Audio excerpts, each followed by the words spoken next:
Next GK হলো goitre কিসের অভাবে হয়? Option A vitamin, option B protein, option C iodine, নাকি অপশান ডি ক্যালসিয়াম?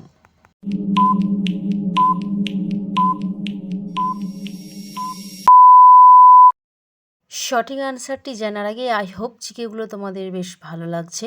তো চ্যানেলে নতুন হয়ে আসলে চ্যানেলটা সাবস্ক্রাইব করে দিও, লাইক করো, আর যারা অলরেডি সাবস্ক্রাইব করে দিয়েছো তাদেরকে আমার তরফ থেকে থ্যাংক ইউ সো মাচ।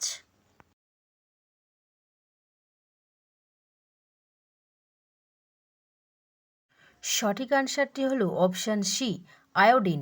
আয়োডিনের অভাবে গয়টার রোগ হয়।